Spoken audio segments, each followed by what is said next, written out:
It's my nerd world. Welcome to it. I'm your host, Jon Justice, for a Star Wars podcast. Another big show this week. A ton of information has been coming out about the Rise of Skywalker. A lot of leaks, including some very detailed first and second act looks of the Rise of Skywalker from Jedi Paxis. There's some information from Bespin Bulletin, and some new leaks from MakingStarWars.net and Jason Ward. We'll get into how I'm going to handle it. I'm not going to be laying everything out in specific detail as it was written up in these Act 1 and 2 leaks. We are going to get into some of it. But really, this show this week is all about the hype surrounding the Rise of Skywalker and why I'm so excited about this time right now. Included in that, we will get into some new promotional material that's come out. Not only a lot of leaks about the toys ahead of Triple Force Friday coming up on October 4th, but also some new promo posters. Specifically one that was included in the upcoming Star Wars Insider. So we're going to dive into that. What do they reveal about what the movie's tone will be, and perhaps lending some credibility to those leaks that we've been hearing about as well. Why Star Wars transcends the movie-only fandom, all right? And I'll explain what I mean about that. But Star Wars really does, especially when it comes to the toys and all of the merchandise that you can get. It really does transcend and goes well beyond sort of just the fandom of the movies. And I still believe that this is something that Star Wars definitely has over Marvel MCU. All right, and then of course we'll get into listener feedback this week. Quick shout out to my friends over at Mystical Games and Collectibles. If you are a listener in the Twin Cities area here in Minneapolis and you're looking for a good gaming and collectible store, you gotta go and check out Mystical Games and Collectibles. Their location is fantastic. They've got a ton of product, a lot of Star Wars merchandise as well, and I believe they're going to be having quite a bit for Triple Force Friday. You can check them out at mysticalgc.com. Again, if you're in the Twin Cities, Minneapolis, Twin Cities area. Also, of course, My Nerd World and a Star Wars podcast is brought to you by the EMBARK science fiction book series. More details about that a little bit later on in the show, but it is available right now in ebook, paperback, and audiobook, books 1 and 2 in the EMBARK series, written by me, Jon Justice. Again, you can go to Amazon.com and check it out, and we'll have more details a little bit later on in the show. This has been a long intro. Let's go ahead and make it official. We've passed on all we know. 1,000 generations live in you now. But this is your fight.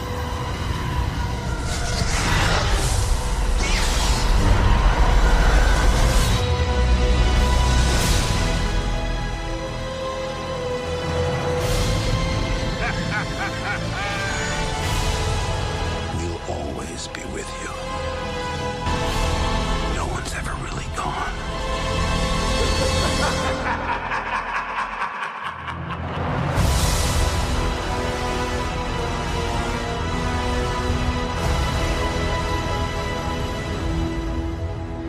Nothing will stand in our way. I find your lack of faith disturbing. I will finish what you started. Who are you? I'm no one. There are stories about what happened. It's true. All of it. The Force. It's calling to you.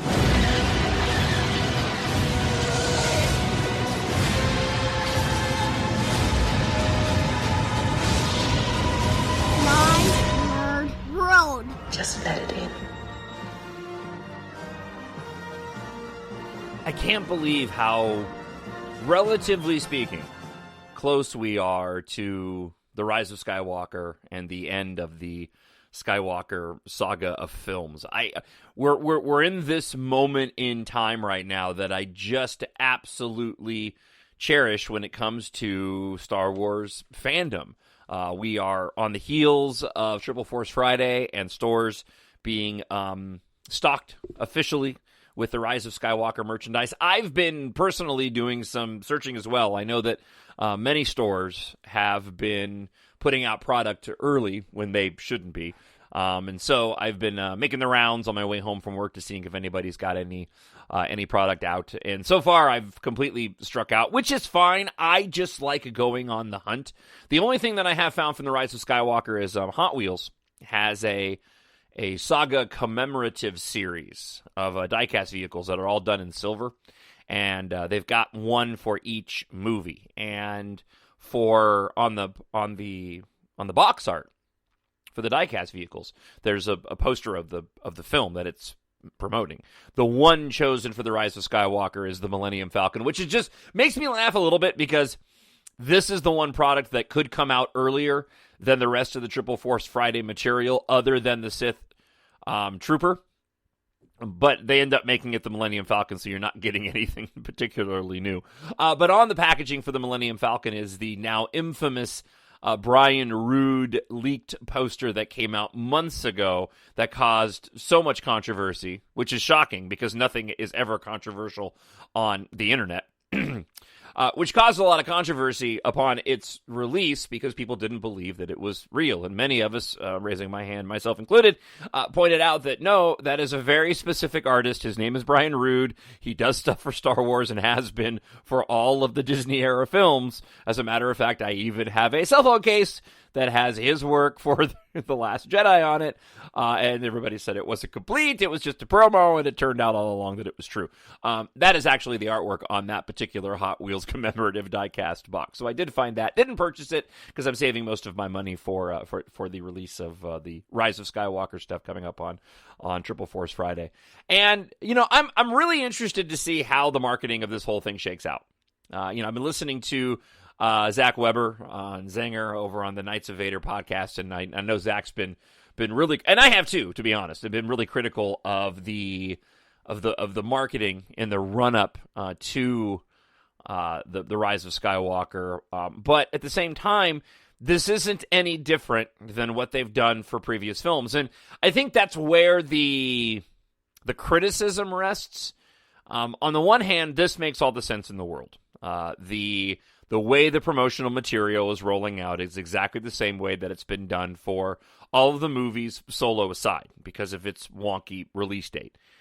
They've always waited until we've gotten into late November, early October, or even mid-October to drop the full trailer. That should be coming soon. Triple Force Friday is a little bit later than normal. Okay, that's not a huge deal. I think a lot of this has to do with Disney's slate of films this year, especially Frozen 2 and sort of the promotion surrounding that and clearing the deck.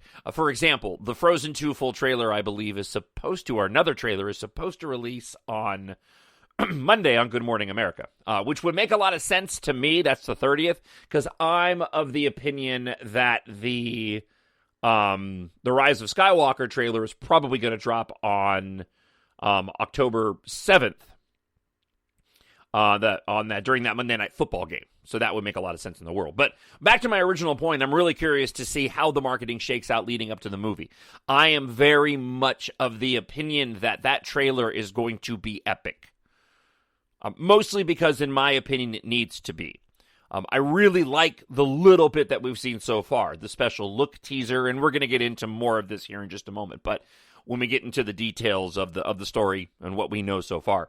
But I really like what we've seen in the special look teaser and, of course, the regular teaser trailer as well. So that full trailer should give us an idea of a couple of different things. One, it should give us an idea of, obviously the tone of the movie and a bit of the storyline. And they're not great at that, but they kind of do zero in on this is the heart and the core of what this film is about. That was certainly what they did for The Force Awakens and definitely for The Last Jedi.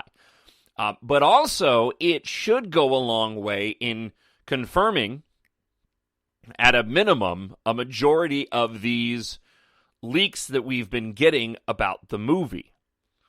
So here's the deal. Jedi Paxis, who has emerged in sort of the Star Wars leaking game, he's emerged up there with Jason Ward over at MakingStarWars.net, who's been kind of the premier leaker. And then Bespin Bulletin off of Instagram has also been gathering up information as well. The Jedi Paxis leaks are really interesting because he's put out complete write-ups on what he's been told happens in Act 1 and 2, with Act 3 coming up here, probably do it next week. He's spaced these out a week apart. And these are massive write-ups and incredibly, incredibly detailed. And we'll talk more about that in a minute. But this full trailer that we're going to get coming up at the beginning of October will really provide a lot of insight as to whether or not those leaks are true. Along those lines, somebody went and pulled a quote from Daisy Ridley early on in the promotion. It might have even have been back in like Celebration. And she made the comment that, and you know what, let me go ahead and Reddit just posted this morning, and I thought it was really interesting. Yeah, okay. So this goes back to the Vanity Fair. I had to go and look it up really quick. This goes back to the Vanity Fair coverage of The Rise of Skywalker. She said that the title of the movie would make sense based off the last lines of the film. Okay, I'm not going to get into it here because I'm going to kind of stay above board on the spoiler front, apart from this one particular item that I do want to talk about that Jason Ward laid out.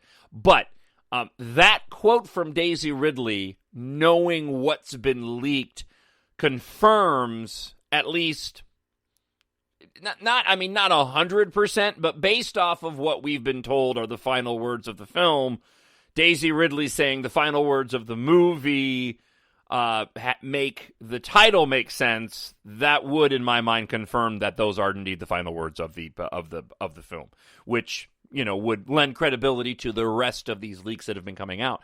So I guess in my mind, so let me get back to my original point, and then we'll move forward. My original point was I'm really curious to see what the marketing of the film is going to be moving forward.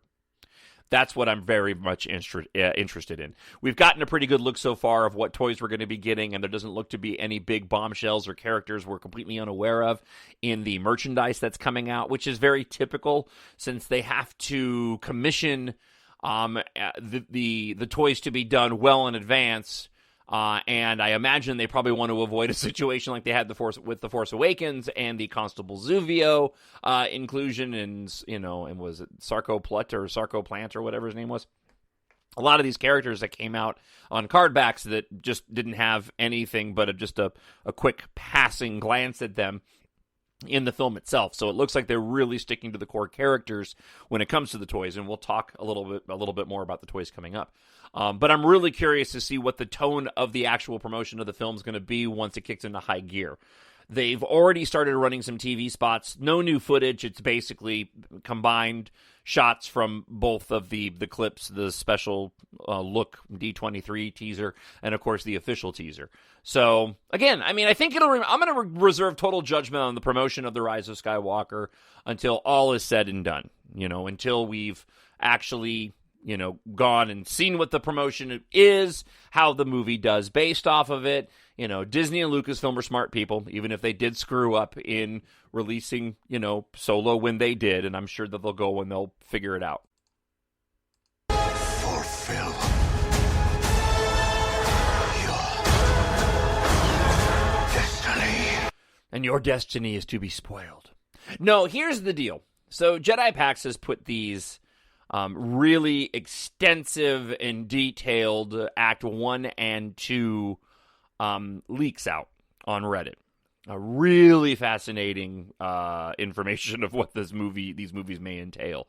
I've gone through quite a bit of spoilers as of late, and I'm going to get into one particular one from MakingStarWars.net here in just a moment. I'm going to refrain from going over in extensive detail what Jedi Pax has laid out. I'm going to wait until Act 3 is done, and then I may go and revisit all three and perhaps do one episode that is just completely spoiler-filled.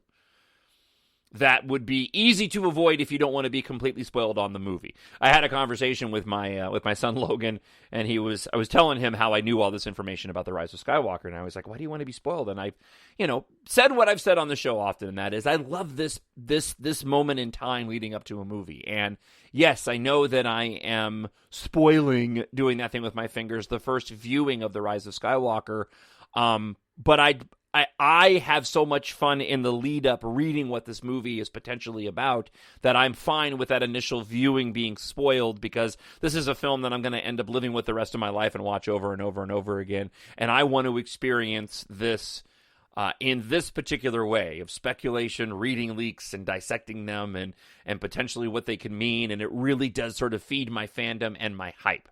Okay, so why do I bring up the Jedi Paxis leaks at all? Because I want to say this.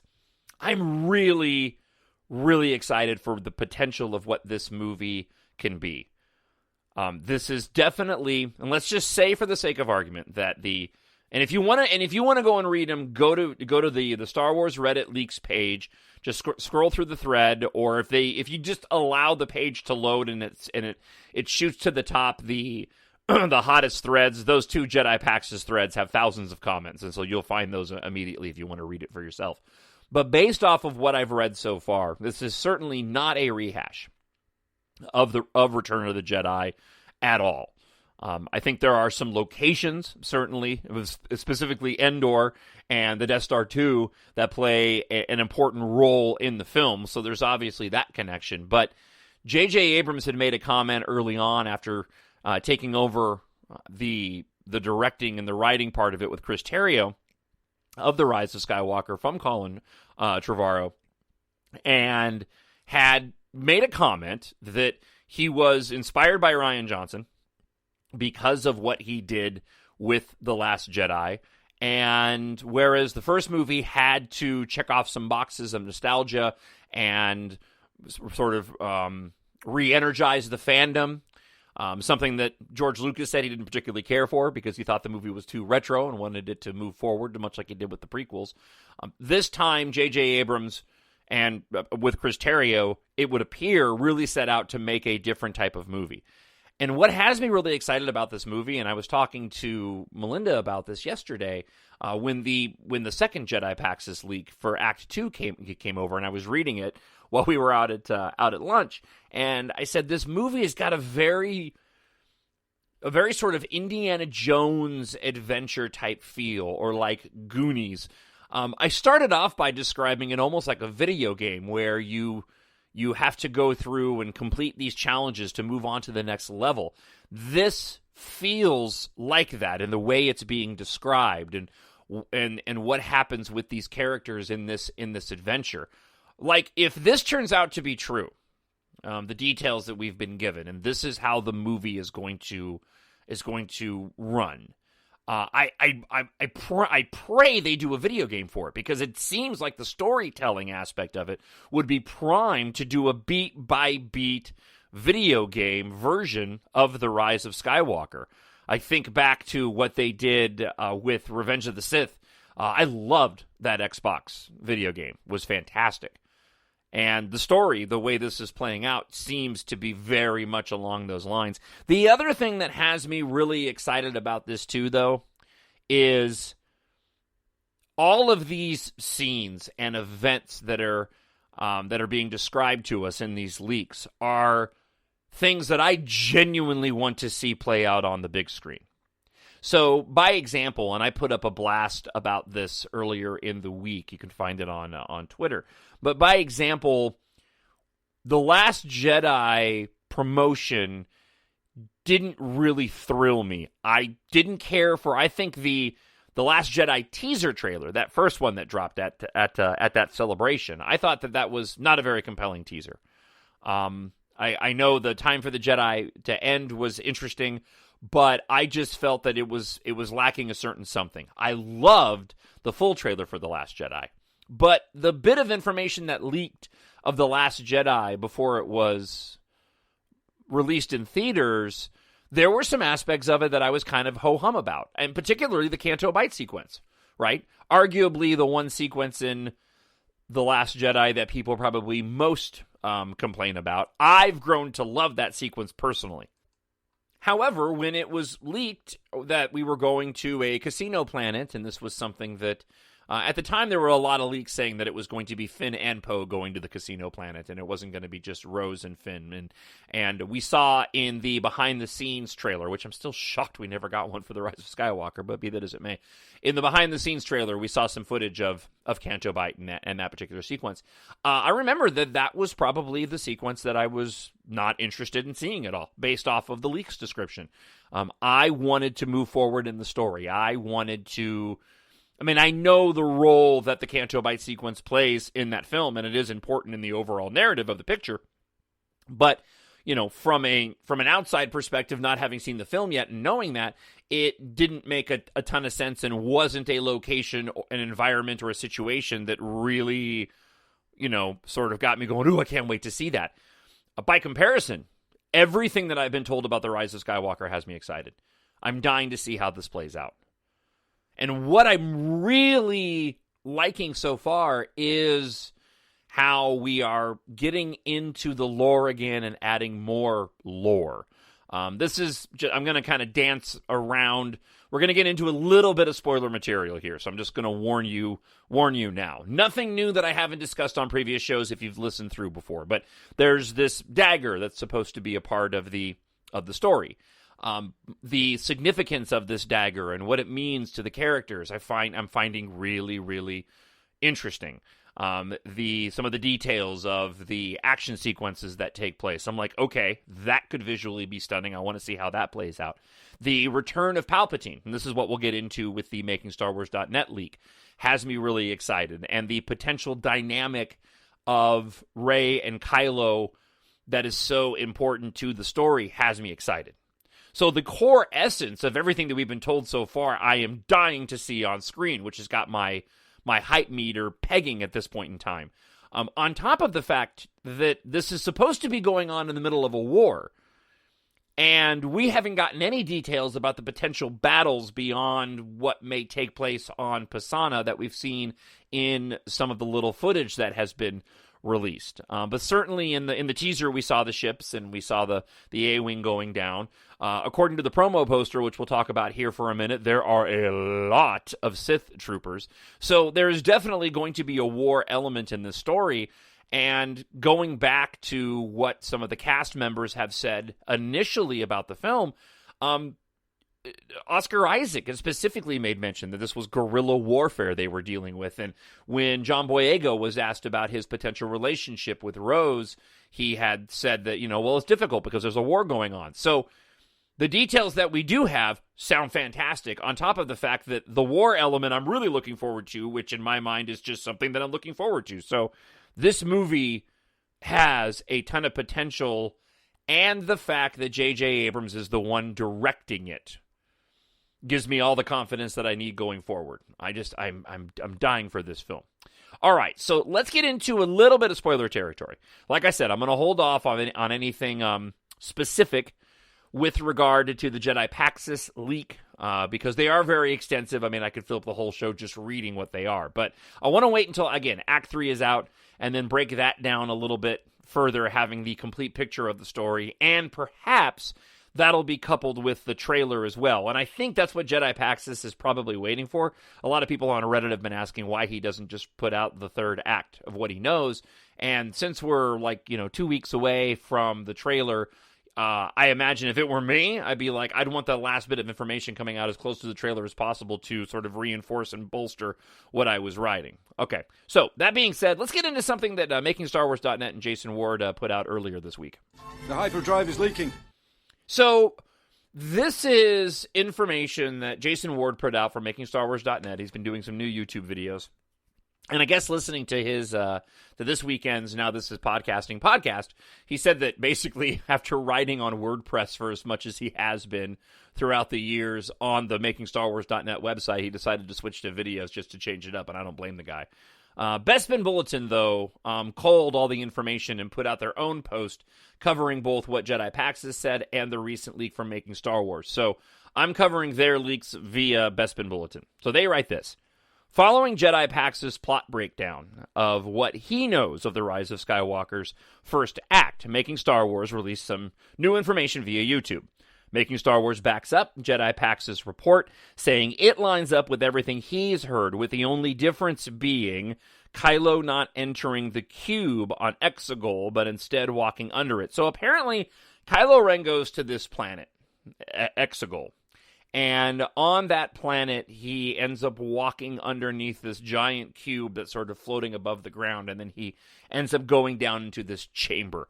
Obviously, there's some context that we need of the relevancy of this particular planet. How does he get there? The movie seems epic, though, in terms of all the locations that we're going to. It really does remind me a bit more of the prequels, especially Revenge of the Sith, and how we went to, Mustafar and Utapau and Felucia. We went to all these different, Cato Nemoidia. Of course, we were all doing this in the context of war, but going back to that previous podcast that I have of how this movie may be an echo of the prequels in the way that The Force Awakens was an echo of the original trilogy, this is starting to make a lot of sense as well, because it sounds like the framing of this is a lot like not only Revenge of the Sith, but also Attack of the Clones. And I did the comparison of what we know via the leaks in Attack of the Clones a couple of podcasts back.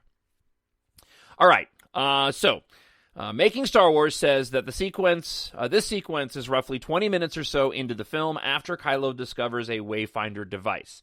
Making Star Wars kicks things off by going over what's already known, that Palpatine tells Kylo that he wants him and Rey to inherit his new empire, and that they are the Force dyad, the positive and negative conduits of the Force, but Palpatine's real plan is to siphon the Force from them, which he does later on in the movie. Once Sidious siphons the Force from Kylo and Rey, he returns to his Revenge of the Sith appearance. Unclear if it's pre- or post-Mace Windu fight, but likely the latter. Palpatine, during the Rey and Kylo segment, grabs some new garbs, sporting a black robe with red lining. Obviously, the picture attached isn't accurate, but something I found on eBay. He posted a picture of what it could potentially look like. Making Star Wars also added that he doesn't think Matt Smith plays Rey's father in the film, as some have speculated.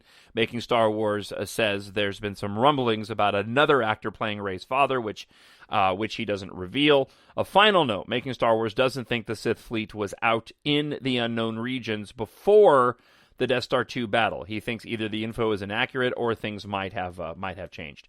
Okay, and there's further details of this in the Jedi Pax's leak. I only bring it up because, again, pointing to the things that excite me. This whole dynamic I find very, very exciting.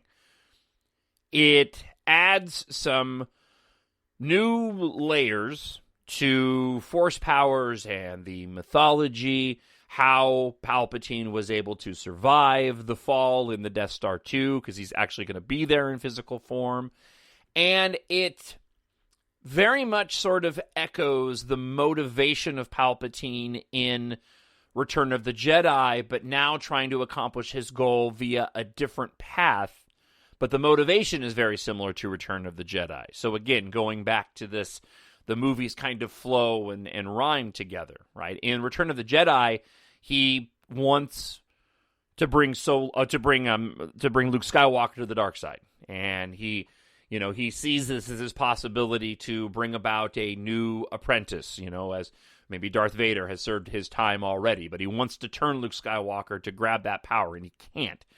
We have discussed the possibility that Rey could be related to Palpatine in some way, shape, or form, and this could be a part of this whole thing. But, this time around, the motivation of sort of tricking Kylo Ren into thinking and trying to do the same thing to Rey, that they need to join together as a yin and yang to inherit the Empire, but in reality, he really just wants to bring himself back to power and full strength. It's a very, very Palpatine move.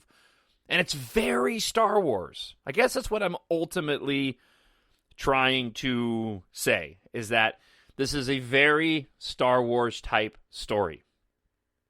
Even this search for this dagger and what it could mean and how it relates to Rey and what happens with C-3PO. That's why I'm really, really digging this. And when you combine it with the other two films, like I've said, this really does have the possibility, in my mind, to become not only just an amazing trilogy, but maybe one of the best, right? For a lot of people, it will be, and for a generation of people, it will be.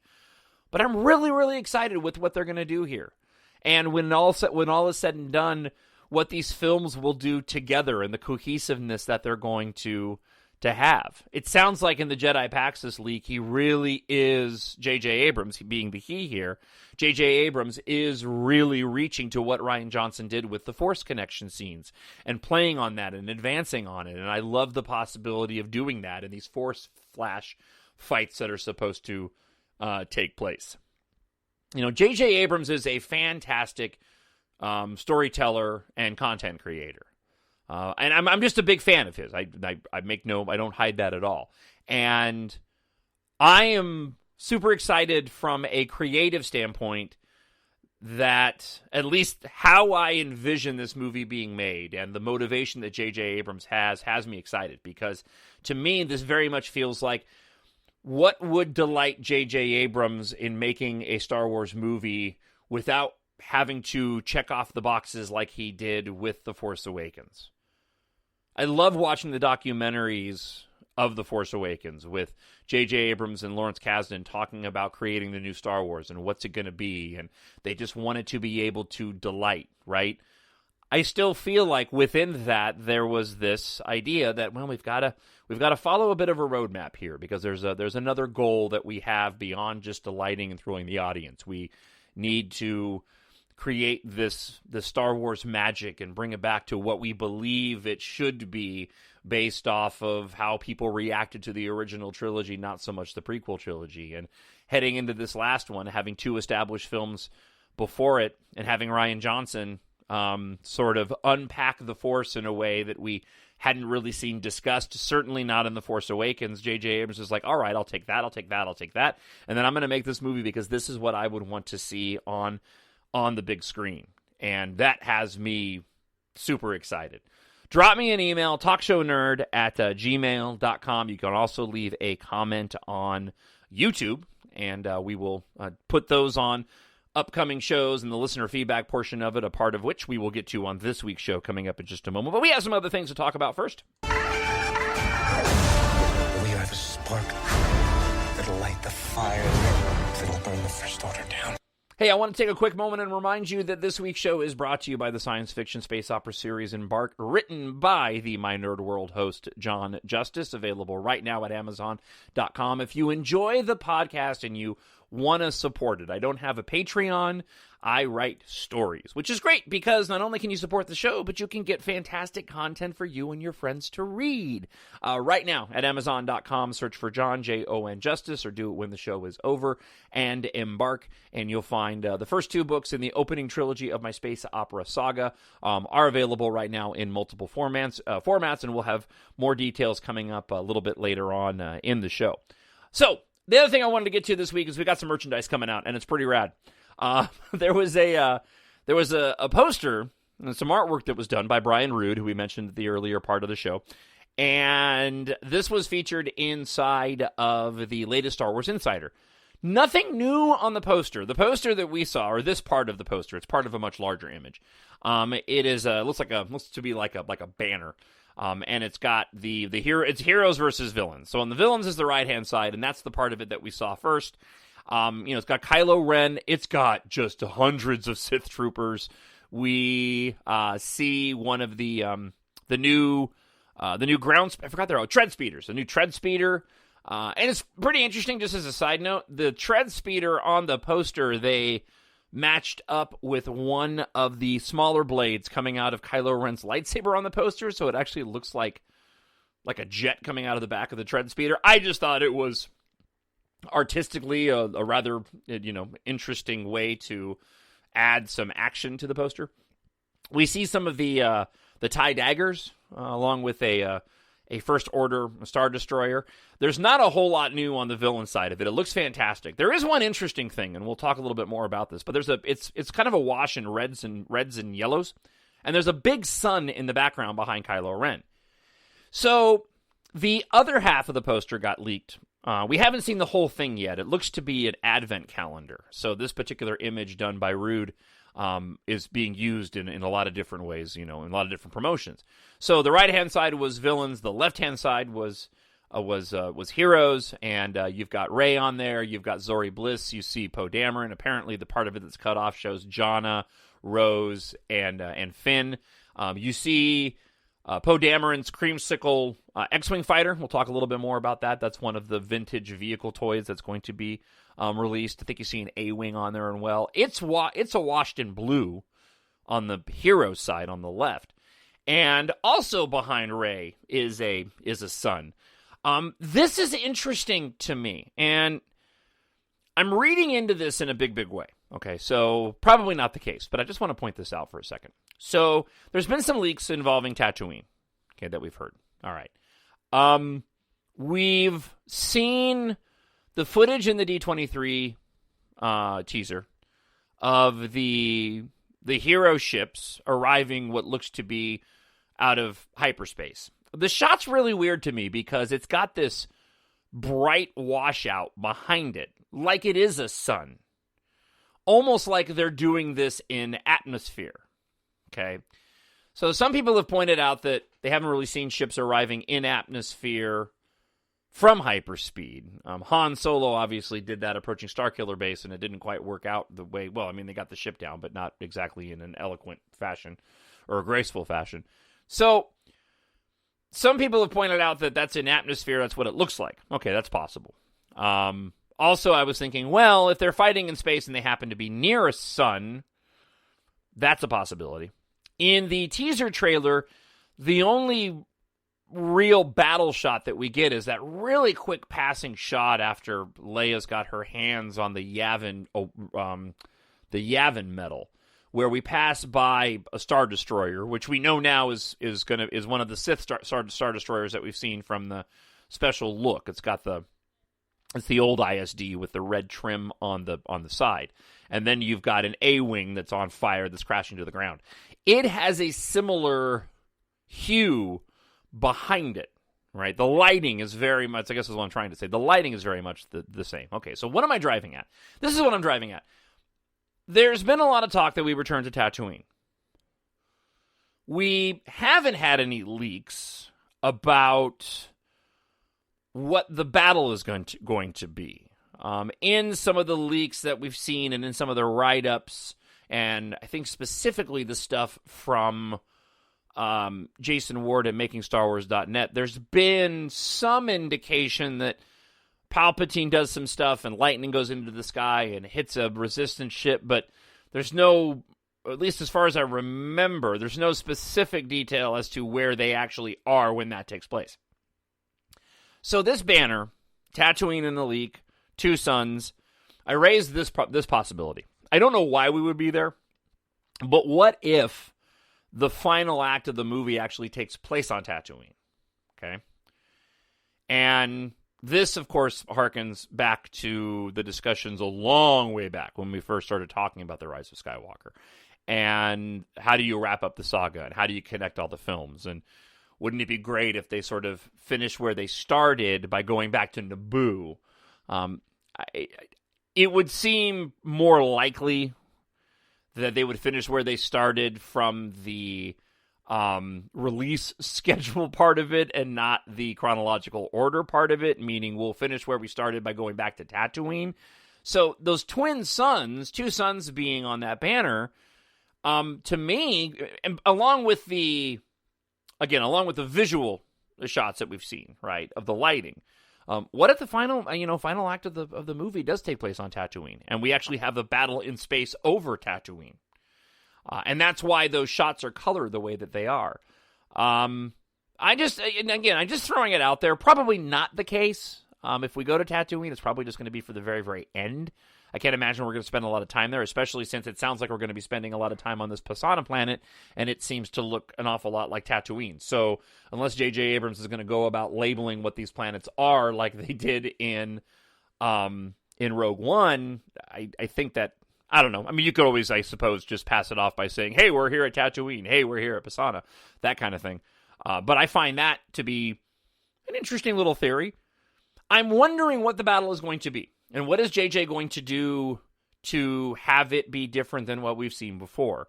I think everybody agrees we have to have a massive space battle. We haven't really gotten that apart from the opening of The Last Jedi, which I love. But, you know, we've got all these... We've got all these Sith troopers. We have this new TIE dagger. We've got all of these old Star Destroyers. We've seen one in the trailer. So I think it reasons that at the end of this movie, there's going to be some sort of big, massive space battle. I'm just wondering what the setting is going to be to have it be somewhat different than anything we've seen before, right? We've done in atmosphere above Coruscant. We've done the space one around a planet, right? It would make some sense to do one that's visually different if you do it over the twin suns of Tatooine, and therefore it's sort of brighter than what you would normally see in a regular space fight. Again, it just added to the list of things that I'm really excited about seeing. And again, most of the visuals I've seen so far for the movie look absolutely spectacular. The toys look great too, and this is the other thing I wanted to dive into, and that is some of the new, and as I mentioned on last week's show, I'm a little bit frustrated with the way that they're going about the toys this year, but it looks like all of the standard action figures that us collectors are so used to getting, we're going to be getting in the vintage collection and not on the standard card back. And we're only getting, the first wave seems to be just a handful of those. Along with that, it seems like with the vehicles are getting a similar treatment. We have seen some leaked toy vehicles of the Tread Speeder, but they were in the Galaxy of Adventures Children line and done a little bit more cartoony than a little bit more true to the movie that the vintage collection is like, right? So I'm a little bit bummed about that. I'm hoping we get the vintage collection equivalent of what we're getting in a lot of these Galaxy of Adventure toys. The new Poe Dameron X-Wing fighter. We know we're getting that for certain in the vintage collection as a vehicle. It's going to run about $100, but can I just tell you the thing looks incredible. I've mentioned before I'm a big Star Wars toy collector, but one of my favorite Star Wars toys, next to the Kylo Ren TIE Silencer, which I think is fantastic, is the vintage collection TIE Fighter. That thing is amazing. And based off the shots that Yakface has been putting up on Twitter, the Poe Dameron X-Wing vintage collection version looks to be in the same type of detail. It's got panels that open up for the landing gear to come out. It's got a ladder that comes out. It's got removable panels so you can see some of the engine and thruster parts. It looks absolutely incredible. I'm so excited to get my hands on this particular toy. And, quick side note about that, just saw the photos today, the detailed photos of an unpacked version of that toy. And it shows, like I mentioned, the ladder that comes out, and you can open up a door, the ladder comes out the bottom, and then it sticks out the bottom, and then you can close it and put it back up again. That solves a potential continuity error from The Force Awakens. So I was texting with Zach from the Knights of Vader, and we were talking about J.J. Abrams and talking about the leaks that had come out from Jedi Paxis and how the leaks kind of seem all over the place and having a hard time making some sense of it without proper context. And then we got into a text exchange about some of the continuity errors in The Force Awakens. There's one in particular, and I don't think I've mentioned it on the show, but when Starkiller Base fires on the Hosnian Prime system, and I'll say what I said to Zach, I almost feel bad mentioning this out loud because once you see it, you cannot unsee it. But when Starkiller Base fires on the Hosnian system, we get the dramatic John Williams score, right? And you see all the First Order staring as the massive, energy blast erupts from Starkiller Base, and it spreads across the galaxy. And then you get that hero shot, that trailer shot of Kylo Ren.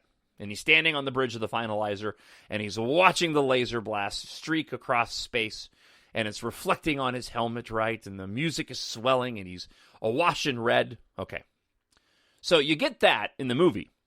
And then you get the shot from the ground on Takodana, and Finn looking up and seeing it, and then you get the destruction of the Hosnian system. You see it happen in the Hosnian system, and then you in Hosnian Prime, and then you see it from the ground, and then you have Finn run up to Han Solo and say, it's the Resistance, they've done it, or it's the Republic, the Resistance, they've done it. Seconds later, Kylo Ren arrives in his command shuttle.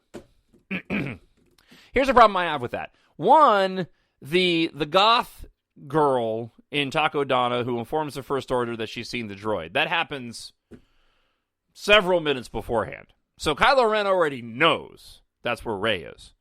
So he waited for Starkiller Base to fire, watched it fire, ran down to the hangar bay, got into his command shuttle, gathered up a bunch of First Order forces, and then they jumped to Takodana and were there within like 5 minutes. Is that what's supposed to happen? Okay, so anyway. But there's another continuity error, and this goes back to the Poe Dameron X-Wing fighter. And that is, when Poe Dameron climbs on board his X-Wing in The Force Awakens at the very beginning, in the village with Lor San Tekka, when the First Order arrives, right? He climbs up the ladder, gets in the ship, puts his helmet on, fires on the First Order coming after him with the hidden gun underneath his X-Wing fighter.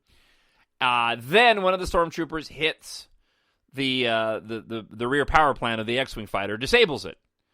And then you get a shot of Poe Dameron, and he jumps out of the cockpit, and he runs around to the back to examine his ship. But when he runs around to the back to examine his ship, which is like seconds later, the ladder's gone. It's always driven me nuts. Okay, so why did I talk about all this?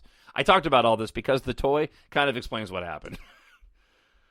The toy basically lays out that ladder was hidden inside of the X-Wing fighter. And so now my mind can go, oh, when Poe got in, he flipped a toggle switch, which brought the ladder back up into the cockpit of his X-Wing fighter, and everything was all fine and dandy afterwards, right? That's all I wanted to say about that. Sorry if I wiped out. No, man, all of it just, again, speaks to the excitement surrounding this movie. And last point I want to make before we dive into listener feedback this week, but it does, to me, serve as the example as we get ready for Triple Force Friday of how Star Wars transcends, normal movie fandom. Maybe there are Marvel Cinematic Universe people that get excited about the action figures that they come out. I've never seen that before. When I go into the toy aisle and I see the Jurassic Park toys, and I see the Marvel toys, and I see the Pokemon Detective Pikachu toys, and I get it. We make toys for all these things, but none of them carry that same sort of nostalgia, specialness, and demand, in my opinion, that Star Wars does. Star Wars has always transcended, and it's about more than that. And I hope that this part of the fandom remains.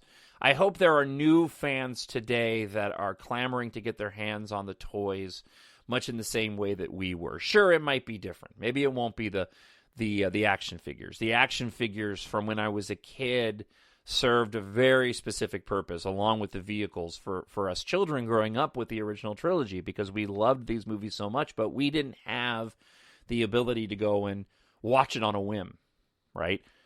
The VHS tapes and all that, and all the different versions of it just wasn't quite there yet at the beginning of the Star Wars fandom, as it grew, as the movies released. And so for a lot of us, the only way that we could relive the movie was by getting the action figures and playing with the toys and having something tangible in our hands. And somebody had made a great comment on, I think it was the Galaxy of Plastic documentary, but that, when it comes to sports, fans can go to a baseball stadium or a football stadium or a basketball stadium, and they can go and they can watch their players and they can see it there. You can't do that with a movie. And again, before we could bring the movie home, this was the only way we could go and relive the experiences. I remember being a kid and playing in our Doughboy above-ground pool that my dad had dug a big hole in the backyard and sunk it into the ground to make it lower, which was fantastic with this great deck around it and all that. I remember wrapping myself in pool vacuum tubing and falling into the pool acting like I was being grabbed by the Dianoga monster into the trash compactor and playing Star Wars around the pool. And I mean, that's just how we did it as kids. And it's a lot different now. You've got more distractions and you've got screens and phones. And I really hope this part of the fandom, that embraces the physical aspect of it and how it's more than just a movie, right? For so many of us. It changed our lives forever. I hope that stays. And I actually think that Disney taking a break from the films for a couple of years is probably a good thing to do. Keeping the Star Wars content for a while, if they stick to that release schedule like they said they were going to me it makes quite a bit of sense that this could be a way to do that. When you look at the release schedule for episodes, 3, 4, and 5, or no, I'm sorry, 4, 5, and 6, they were like 3 years apart, right? And everybody was fine with that. So I think Disney's onto something, and I think they'll figure out this. I think they'll figure out the right release schedule for Star Wars. Part of the problem that Disney has is that Star Wars was sort of the first viral thing before things went viral, back before we had the internet. And so to try to recreate that is a very difficult thing to do. Disney and Lucasfilm may stumble across a different way of releasing the films or a different schedule that ends up being much more effective as a means to keeping the fandom alive. I think that's what they're having to deal with right now, is they're just trying to figure out how does it work now? How does the fandom work, and what does the fandom respond to well? And I think that's where Disney and Lucasfilm are going to be entering after the Rise of Skywalker, and probably largely based off of the Rise of Skywalker. And I think the toys are no different right now. I think the way they're looking at toys and releasing toys and how they're doing it, they're trying to change things to see what works and what doesn't. And we're certainly getting... I was telling Melinda, I said, well, I'm going to end up probably spending as much money as I normally spend on Star Wars toys for a Force Friday event, but I'm not going to be getting quite as much merchandise because the stuff they're releasing is more expensive. So I just, again, going back to the original conversation, really interested to see how this whole thing shakes out with the marketing, the success of the film, and the toys as well. I need someone to show me my place in all this. Which brings us to the listener feedback of the portion of the show for this week. Again, you can always email talkshownerd@gmail.com, or you can drop a comment on YouTube. I find and read them both. First one comes from friend of the show, Anthea Gaia. Great show again this week. Thanks for sharing the article about spoilers. I always tell people that I don't mind spoilers because first off, I just love speculation. And secondly, if they're legit, they tell me whether or not I may or may not enjoy watching something. Interesting. That way, I can make a choice to watch it or not. I see it like a synopsis for a book. Overall, the leaks this week sound okay. Still not a fan of Rey Palpatine, but I'm thinking possibly that connection she has to him is like you said, in that he may have had a hand in her creation, but not be a blood relative. A scene of Luke and Leia training, and then Leia training Rey would be rad. Something interesting about the dialogue in the leaks between Luke and Rey is when Luke mentions that Palpatine did not count on love being powerful enough to turn Anakin and defeat him. Interesting how that same thing, love, between Ben and Rey, will likely do the same thing, but this time he will be defeated for good. I just love that you love Rey so much. Seeing her flying an X-Wing would be so cool. She's my all-time favorite Star Wars character, and I rarely hear men singing her praises.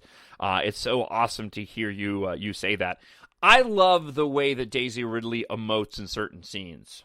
And I haven't hid this fact. I've talked about it before. But watching The Force Awakens over the weekend, when she gets into the Millennium Falcon, obviously a lot of this has to do with the direction of J.J. Abrams, right? And you can see that. But she does such a good job with certain facial expressions and the, get ready when Poe follows it up with for what? And she's got this look of distress. When she's heading for the rear of that downed Star Destroyer, and she slams the control bar sideways to get the Falcon to turn. I mean, some of those moments are just fantastic, the way that she emotes. My favorite one, and I have mentioned this before, was when they arrive on Takodana and Han Solo asks if she wants to join the crew, right? And he wraps up that conversation with, when she kind of turns him down, he says, "Too bad, Chewie's starting to like you." And Rey just does this little nose sort of squint and smiles. Just perfect, And again, I put a lot of that to J.J. Abrams and his amazing director skills. All right. Arderaith writes this. I agree Ben needs to be redeemed. I also agree somewhat with the article's author. There are people who tear you down. You're nothing to ingratiate you to them, but not to me. You wouldn't see it unless you had experienced that emotional manipulation in real life. Granted, we don't know his interior yet, so it's really up in the air. Dale Erdman says this.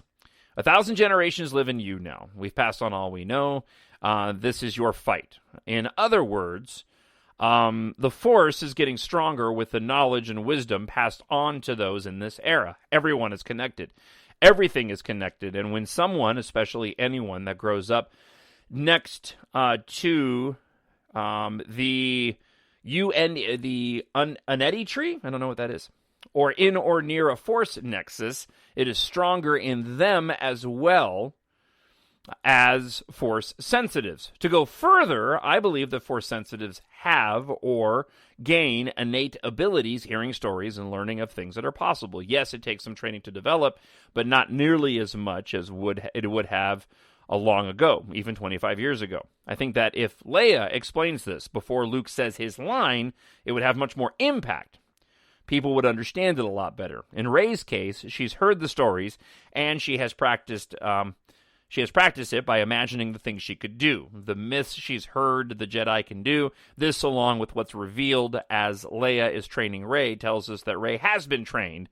Then a shocking reveal, a flashback of Rey's past life. Yeah, I mean, look, that's a great breakdown of the potential of what can happen. I've never had an issue with any of that, though. And I'm not saying Dale is saying that. I'm just saying that I sort of just assume that. The whole Mary Sue Rey argument is just ridiculous. To me, that's something that's only exists because the internet's around, right? You could have made all the same arguments that they make about Rey being a Mary Sue about Luke, for crying out loud. But we have this thing called Twitter, which can do a lot of good, but can also just do a lot of stupid in giving people the ability to anonymously go and put out their thoughts on a whim, right? And then perpetuate sort of these types of stereotypes of characters that are kind of irrelevant. All right. Stephanie says this. Love your podcast. It's actually part of my Star Wars habits. Talked about what are your Star Wars rituals and habits. One of many as we get closer to the release of The Rise of Skywalker and the excitement builds. I'm a spoiler fiend, so I tend to listen to your podcast and a few others at work to hear discussions and theories about what we can expect. I also enjoy supporting other creators in fandom, usually checking out fan art, speculative fiction. There will definitely be a big rewatch party with friends before The Rise of Skywalker hits. Otherwise, I have one of the sequel trilogy ones on in the background since they are easily accessible from streaming sites. Hey, since you support other creators in the fandom, you should pick up these amazing science fiction space opera books. The series is called EMBARK, and it's written by this new author, Jon Justice. And I hear they're really exciting, filled with action, adventure, classic tales of good and evil, romance, all written by a massive Star Wars fan. And they're available at a really reasonable price on Amazon.com. Thank you for the comment, Stephanie. All right, Ben writes this. I'm not a frequent listener. I try when I can. I've appreciated the past 2 podcasts where you've gathered and broken down the spoilers and leaks. Maybe you haven't talked about this and I've missed it, or maybe you have talked about this and I've missed it. But what I keep coming back to is, what is the end game for this saga? Has this really been a saga about the rise and fall of Darth Sidious, or a saga about the rise, fall, rise of the Jedi? I ask because I feel it lays out the future of Star Wars. My understanding is that they want to put to bed the Skywalker story so they can move on and grow the world. Does this include Rey and Kylo, or will their story be continued? Curious what you prefer the end to be to help lay the future. What do you see as the future? That's a really tough one to answer. So let me kind of address it in the way you put it here. As far as the Rise of Skywalker is concerned, I have things that I would like to see, but I also don't necessarily think it's going to happen. So when it comes to the idea of Kylo Ren and Rey, Ben Solo and Rey and his redemption, I very much would like to see... It would be great to see that come to a conclusion with the two of them potentially living in peace with one another, right? Okay. I'm hesitant to believe that Disney and Lucasfilm are going to do that. with this being the end of the Skywalker saga, I think that a lot of people that have been looking towards the Skywalker name as being something potentially that Rey could take up, right? If she's not a Skywalker, which more likely she's not, maybe she uses that as her adoptive name, and then that title of Skywalker becomes something in perhaps future films or content that ends up being the stuff of inspiration and legacy.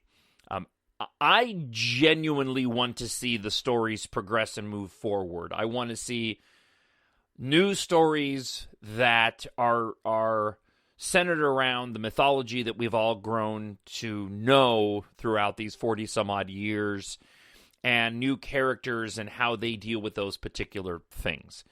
I think it's probably in Disney's best interest to not continue forward with the existing characters with even Rey or Ben Solo, just because there's going to be so much connective tissue to the past that it's going to anchor down the commentary around the new content. If there are direct ties to what's come before the new saga type movies, right, the new theatrical releases, then we're running the risk of, again, preconceived notions of what fans want to see. There's no way to avoid that, but I think for Star Wars to remain viable and popular and interesting, whether it's the Benioff and Weiss movies, whether it's Rian Johnson or somebody else, we need some new characters to be involved within the mythology that have no ties to the past, so that we can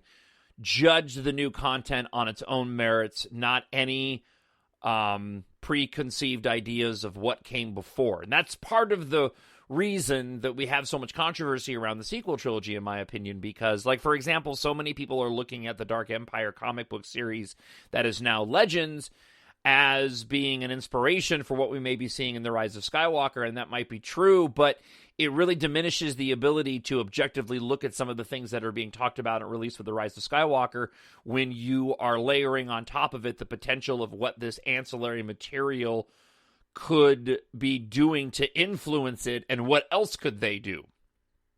Fresh and new is what I'm trying to say. And I think it's in Disney's best interest to say goodbye to the saga films, to the characters created in the sequel trilogy, and move forward with fresh, new characters. And then you save those characters.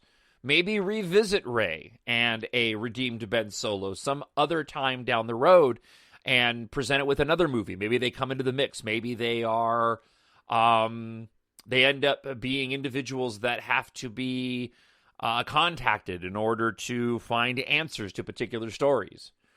I'm excited for what the future Star Wars will bring, and I want to see fresh and new stories. I'd much rather go forward in the timeline, not backwards in the timeline. All right, more listener feedback. Anna Carreno writes this. Why are there so many leaks and spoilers? Seems like they're coming by the minute. Not sure if we should take this seriously.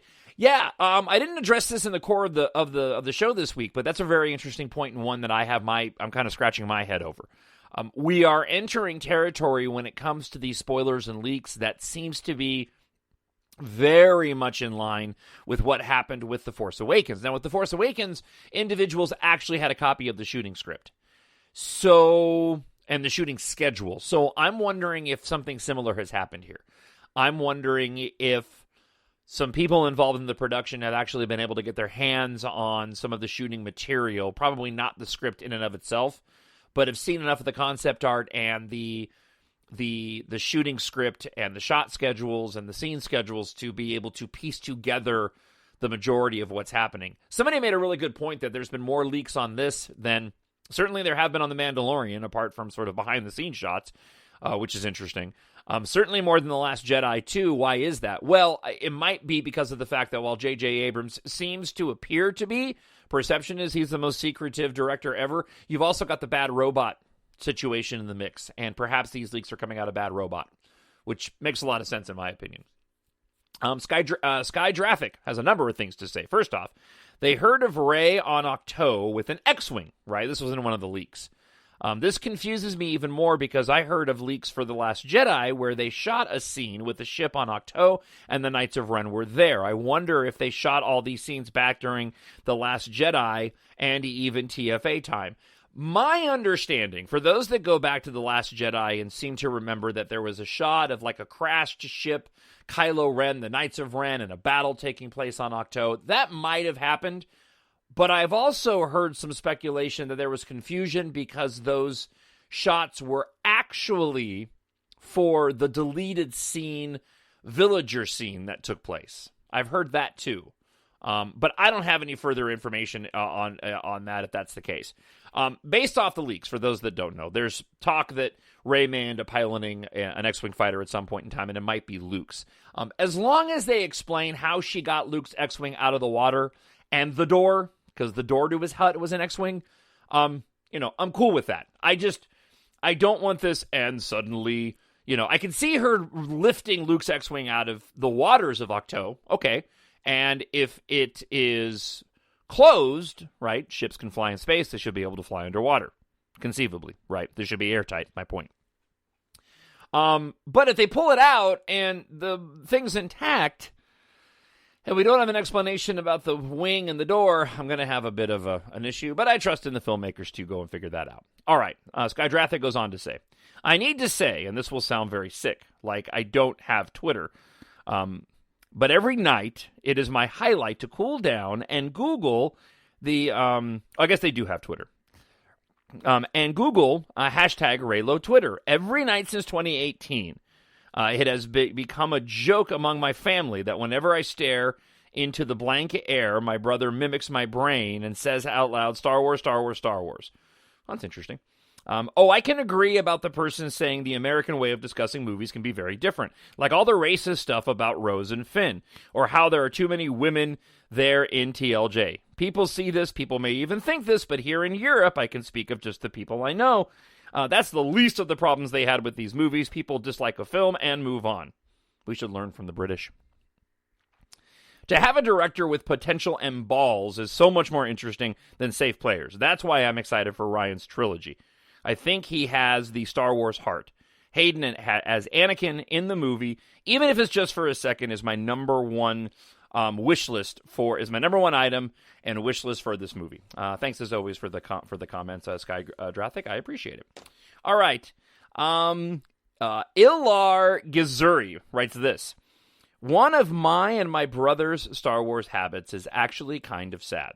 My father died when we were two. When we two were kids, excuse me. My father died when we two were kids. And he was a Star Wars fan. Well, every anniversary since his death, we come together and watch the original trilogy. My father never saw the prequels or the sequels. He died years before that. And after the original trilogy, sometimes, if it's his anniversary, is at a Saturday, we watch either my brother's or my favorite movie or a new movie that is out on DVD or Blu-ray.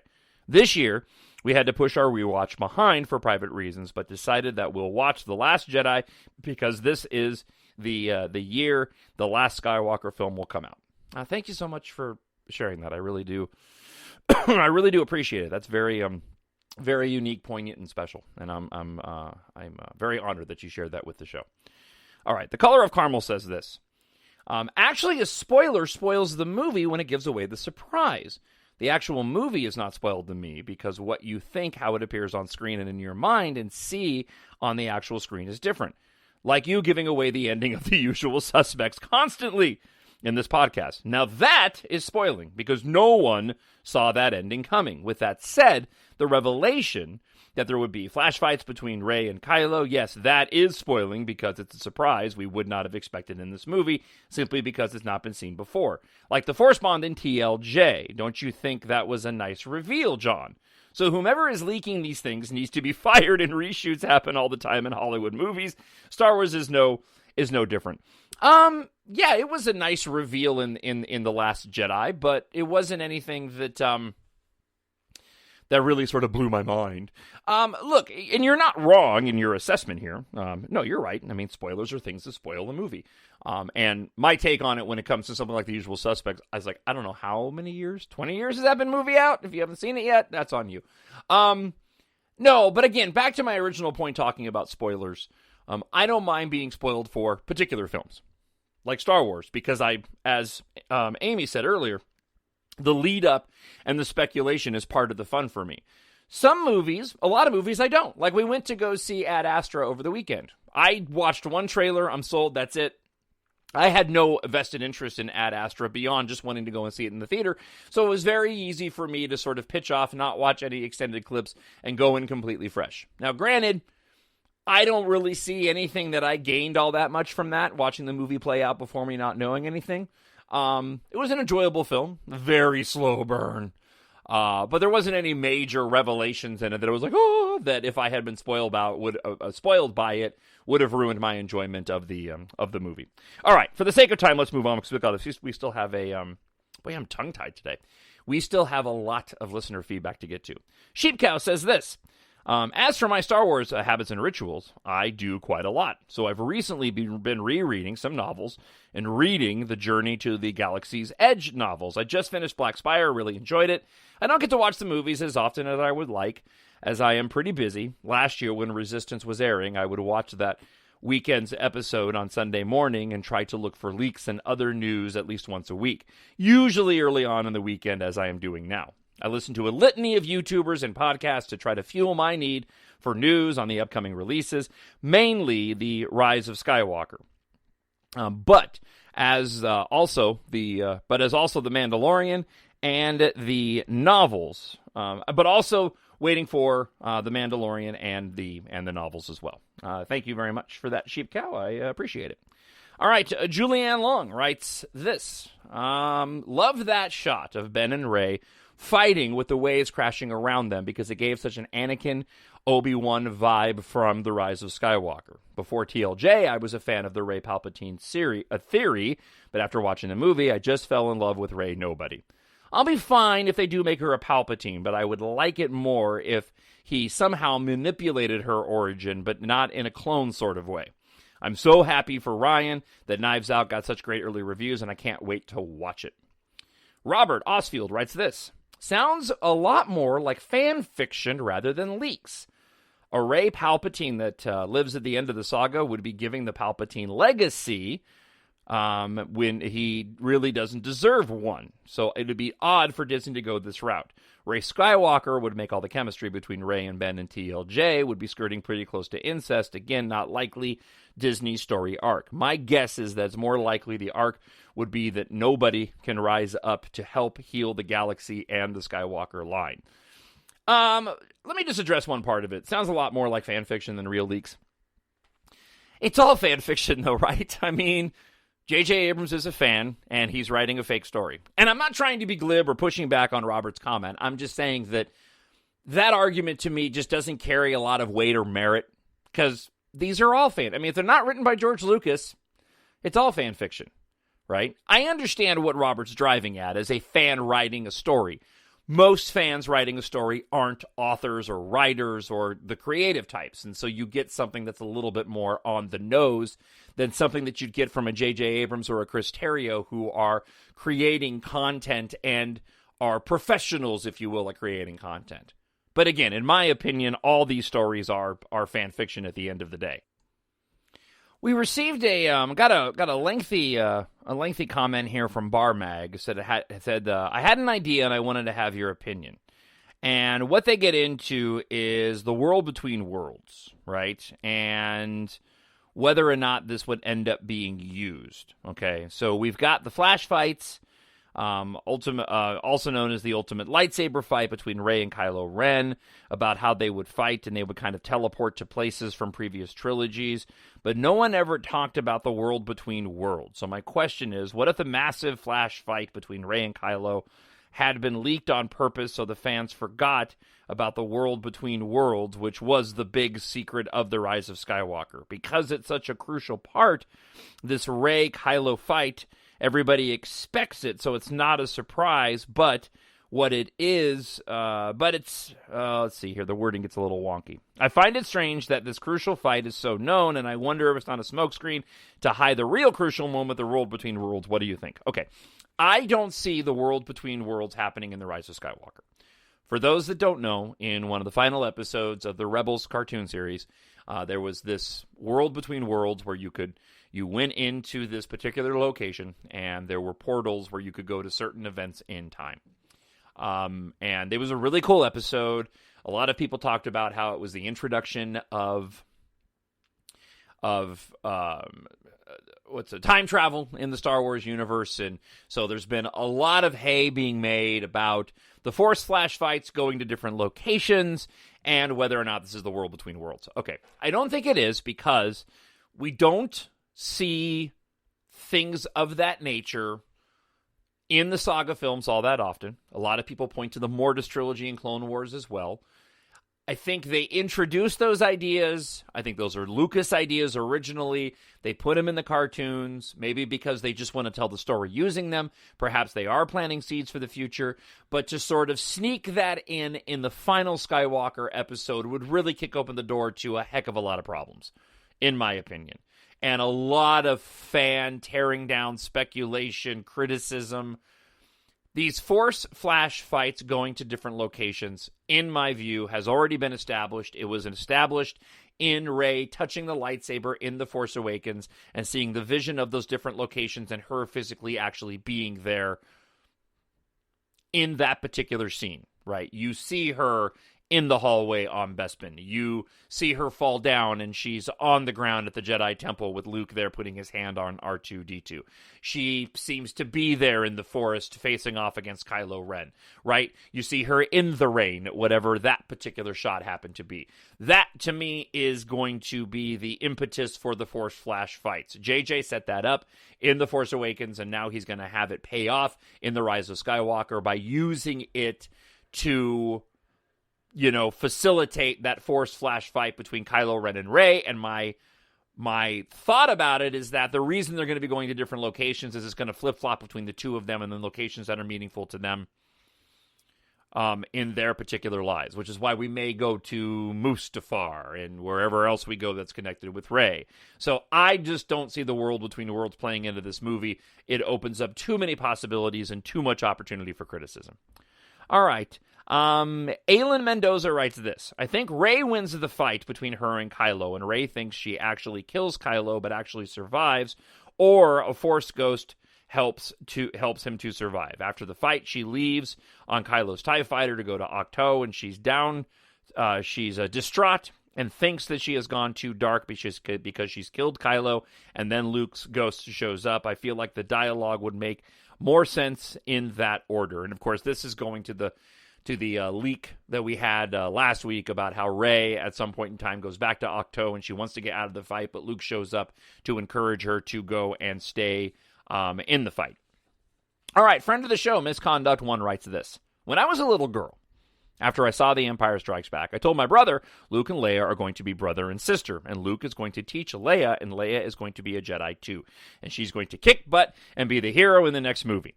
My brother looked at me with that snide older brother you-know-it-all look and said, girls can't be Jedis. I got mad and said, yes, they can. Girls can be anything boys can be. That started a grueling couple of years-long argument until Return of the Jedi was released, when we tortured each other off and on for almost 40 years now about how I was right. But sadly, so was he. In Return of the Jedi, Leia did not become a Jedi. So he was right until The Force Awakens came out. Rey is and was and will always be my literary proof that in Star Wars canon, girls can be Jedis. And if that movie opens with Luke training Leia to be a Jedi, and she's a master training Rey, my brother is never going to hear the end of how right I always was when it comes to Star Wars. I am super excited and pumped for this movie, and I wish I could watch it with my brother because I do love him and I do love being right. This was such a great show, John. I do have a thought about the leak that Rey says, let me stop here, but I didn't mention that earlier, and I'm not going there now, so I'm going to stop right there, and I'll address that at a later date. Thank you, Misconduct 1. Okay, let's go to Across the Stars. If she is a Kenobi, then can we get that full story in the Kenobi TV show? It would be just perfect. I really don't want her to be a Palpatine. She does not deserve a beautiful legacy like Rey, but Obi-Wan does. Friend of the show, Jordan Davis, says, I don't know what to think about the leaks and spoilers because of how the fight between Rey and Ben and how the ending might end with Rey. She has no connection to the family unless she and Ben get married in some way, but I hope The Rise of Skywalker gives Ben Solo a satisfying ending. Let's see. Let's go to Mackenzie Cassidy. It is so interesting that you mentioned the movie Tangled. I just recently rewatched that movie and was shocked at all the Reylo parallels that I noticed. It's about a girl raised in isolation that has magic abilities and is sunny and innocent, but tough and intelligent, and a lonely boy with parental issues that does nefarious deeds that fate pushes them together, and in time they find themselves in each other. Also, Flynn Rider is a name he chose for himself in place of his given name, Eugene. Cough, Ben Solo. Cough, also the scene at the end where Flynn Rider saves Rapunzel by sacrificing himself, and she in turn brings him back to life, has me thinking a lot about The Rise of Skywalker. Just an interesting thought I wanted to point out. Thank you, Mackenzie. I appreciate it. Let's see. Raylo Rising writes this. I've always hated the Rey Palpatine theory. If she ends up being a Palpatine and Reylo happens, people are just going to say from now until forever that they're related because of Palpatine manipulating the midichlorians with Anakin. People are already saying it now in comments. We're 4 and 2 movies in and people still think they're siblings. Good grief. I hope JJ spares us that clownery. I really want to see a Phasma cameo in 9. Phasma was in the garbage compactor when the planet blew up and managed to live. I doubt falling down several decks into a small conflagration just before a rebel cruiser slams into your ship with a hyperspace fold is going to scratch her. Might as well keep the running joke. Maybe show up and declare to Finn, I'm invincible, just before being stepped on by an AT-AT or something. Yeah, I know. I'm seeing a therapist. Cordially, Shlomo. Oh, that's funny. And I actually think I may have read that one last week on the show as well. But it was so good, I went and read it twice. All right, that wraps it up for listener feedback for this week. Want to make one more quick point. I didn't bring this up earlier. Holy cow, I am tongue-tied today. My mouth is moving faster than my brain, apparently. Something interesting I wanted to point out. This is a bit spoiler, but I can keep it kind of surface level. So we have this alleged Sith dagger that's supposed to play this important role in the Rise of Skywalker. Here's the thing about that. So we have the Sith dagger. It's supposed to have Sith writing on it. Okay. We also have this new TIE fighter that was seen in the promo poster. It's on the cover of the Star Wars Visual Dictionary guide. It's also on the new promotional poster we talked about earlier. It has similar markings. It's gray with red stripings on it, much in the same way those Sith Star Destroyers are that we saw in the special look trailer. So we have a dagger that's supposed to belong to the Sith, an actual dagger, but then we also have a new TIE fighter that, for all intents and purposes, we can extrapolate is a Sith TIE dagger. I just found that rather interesting. I don't really know what else to say about that other than that. Just wanted to point that out if I haven't done it on the show yet. So, hey, my apologies if I was a little tongue-tied this week. I don't know what was up. But we need to wrap things up. Thank you so much for checking the show out. Again, if you're in the Twin Cities area and you're looking for a great gaming shop, go on over to Mystical Games and Collectibles. They're in Eden Prairie. You can check them out at mysticalgc.com. We may be doing some stuff with them in the future with regard to the show, perhaps a possibility to do a live podcast there, maybe a combination podcast and book signing for my EMBARK series. Again, if you're here in the Twin Cities and you purchased my book and want to get it autographed, if you haven't done so already. And if not, then whenever we have that, I'll bring copies with us. But curious to see how many of you would be interested in something like that. Write me and let me know. TalkShowNerd@gmail.com.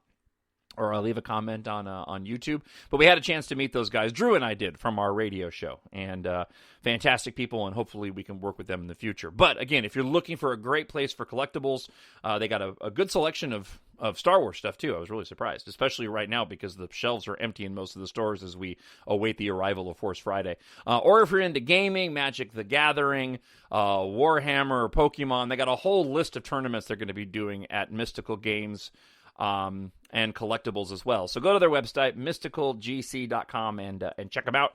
And if you're looking for stuff to order online, if you're not in the Twin Cities, definitely go and check out that website. Also, remember, my science fiction space opera series, EMBARK, is available right now. If you want to support the show, that's how you do it. I'm going to talk a little bit more about that coming up here in just a moment, so I hope you'll stick around.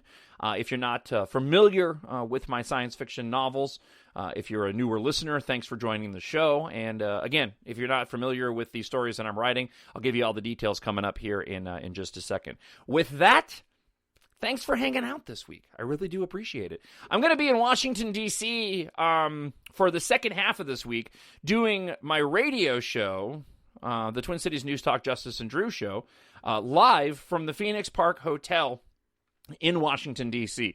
In the off chance, I just want to throw this out there, that we have any listeners in the Washington, D.C. area and you'd like the opportunity to say hi, drop me an email or a comment on YouTube. Again, TalkShowNerd@gmail.com, and be like, hey, I'd love to come by and meet you and say hi. I'll give you the details of where I'll be doing the show. It's open to the public, and where you can come on by and say hi. It'd be fantastic to meet some podcast listeners. And if there's enough people that happen to be in D.C. that listen to the show, I don't know if there is, but if there is, and there's any interest in picking up some copies of my book, let me know, and I'll bring some with me as well. So I'll be leaving on Tuesday this week, so let me know before Tuesday. Again, TalkShowNerd@gmail.com, and if you're in the Washington, D.C., Maryland area, and you want to come on by and say hi, I'll let you know where I am. TalkShowNerd@gmail.com, and also leave a comment on YouTube. All right, I'll be back here in just a second to talk a little bit about my science fiction book. I hope you have yourself a fantastic week. Getting real close to that trailer. Cannot wait to break that down and to get our eyes on it. And we'll talk a little bit more spoilers on next week's show as well. Thank you so much for downloading the show every week. Again, I can't tell you how much I appreciate you. And because of you, the growth that this show has seen, it really just means a lot to me that you come here every week to listen to me babble on about Star Wars for an hour and a half. So I just wanted to say thank you. All right, stick around after we hear from Obi-Wan Kenobi. I'll have a message for you. And if not, talk to you again next week. The Force will be with you, always. My nerd world. All right, again, if you are new to the show, I am a would-be author. I'm working on a brand new science fiction space opera series. The first book in my series, EMBARK, was released in November of 2018. The second book, EMBARK Treasure in Darkness, was released about 2 months ago. The third book in the opening trilogy of this brand new saga will be out in the next handful of months. I'm eyeing a January release. I was hoping to have it out before December, but it looks like it won't be until January. If you like Star Wars, and you probably do if you're listening to this podcast, if you like science fiction, if you're a reader, do not miss out on EMBARK, the space opera science fiction series. Again, inspired by the adventures created by George Lucas, the mythological tales that inspired him, and the science fiction stories and the movies and the books that have thrilled generations, EMBARK takes you on a journey that includes that classic tale of good versus evil, romance, and friendship. EMBARK Book 1 is set in the near future, where humanity lives in relative peace at the height of advanced flying technology. Air and spaceflight has created a new culture that replaced the classic American car culture. The planet adheres to a right to keep and bear arms on their custom-built flying machines, but when an industrial catastrophe forces a planet-wide evacuation, the disaster gives way to the rise of an evil corporate madman, hell-bent on attaining ultimate power. Meanwhile, a young flight mechanic, Taft Guardia, along with the girl that he longs to be with, headstrong Keith Amaro, make a shocking discovery that thrusts them into humanity's fight for a future among the stars, and the evil Sin Argom will stop at nothing to reach the friends before they essentially take away his ability to gain ultimate power. EMBARK, Treasure in Darkness, continues the epic saga as our heroes struggle to forge a new life in deep space on a brand new world. When a search and salvage mission is viciously attacked by a previously unseen threat, Taft, Keitha, and their friends must unravel the mystery that threatens their new way of life. All right, Embark 1 and 2 set the stage for the epic conclusion, Book 3, which again should be coming out at the beginning of next year. Both stories are filled with action, adventure, romance, humor, laced with 80s, 90s, and 2000 pop culture Easter eggs. I'm a big Ready Player One fan. It was a large inspiration, especially for Embark. Book 1. Embark is a fun read for all ages, 12 to 92. Get the ebook, paperback, or audiobook on Amazon.com. Purchase of the paperback gets you the audiobook for free. Purchase of the ebook for 99 cents or $2.99 for the just released Treasure in Darkness will get you the audiobook at a massively discounted rate. Embark is the perfect read while you wait for the Rise of Skywalker. So support this show and go buy your copy today. And remember, if you have read either book and have not left a review, head to Amazon.com right now and leave a positive review for Embark Book 1 or Embark Treasure in Darkness Book 2. I don't do a Patreon. All that I ask if you want to support the show is if you pick up a copy of the book for either yourself or a friend right there on Amazon.com. When you search for Embark and Jon Justice, there's a link right there where you can gift a book to a friend. It's also available on Kindle Unlimited. So if you're a Kindle reader, please mark it to read and give it a chance on Kindle Unlimited. I really would appreciate it. All right, I'm done promoting my book, and I'm going to go enjoy the rest of my weekend. Again, thank you so much for listening, and we'll be back again next week. Go to Amazon.com right now and pick up a copy of my books. I really would appreciate it, and may the Force be with you.